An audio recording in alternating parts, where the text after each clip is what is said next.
Et à 6h27, Guy Birenbaum, l'autre info est à Lorient ce matin. Oui, on se demande toujours, Fabienne, comment on réagirait dans certaines situations qui demandent un peu de civisme ou de courage. Ouest France raconte un test dévastateur. Alors, quel genre de test? Comment réagiriez-vous si vous étiez témoin d'un vol sur un SDF? Le test est simple, une femme est étendue allongée sur des sacs poubelles près d'un banc à Lorient, une jeune femme marche, se baisse et elle pique la monnaie dans le bonnet de la SDF et puis évidemment elle s'en va avec l'argent. Et c'est une mise en scène. Oui, la SDF et la voleuse sont des étudiantes en première année d'action sanitaire et sociale à l'université de Bretagne Sud. Cette expérience a lieu dans le cadre de leur cours de technique d'observation du comportement humain.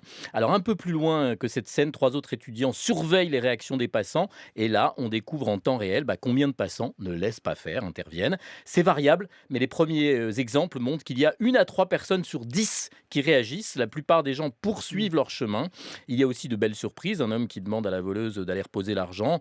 Deux jeunes qui font le tour du pâté de maison pour retrouver le voleur. Alors cette expérience va continuer à Lorient, à un autre endroit. C'est évidemment passionnant d'observer la nature humaine. Et on voit bien, Fabienne, que ce qui est en question là, c'est le dilemme entre la lâcheté et le courage. Alors il faut l'avouer, fermer les yeux, tourner la tête, ne pas intervenir, c'est souvent la première tentation de chacun d'entre nous.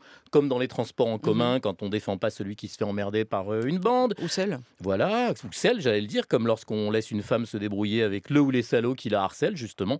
Mais bon, ce matin, moi, je vais donner de leçons de civisme, de morale ou de courage à personne. Il y a quelqu'un qu'on aimait bien qui a écrit un jour: il faut savoir ramper devant les fusils, car seuls les lâches s'en sortiront. Cette personne s'appelait Georges Wolinski.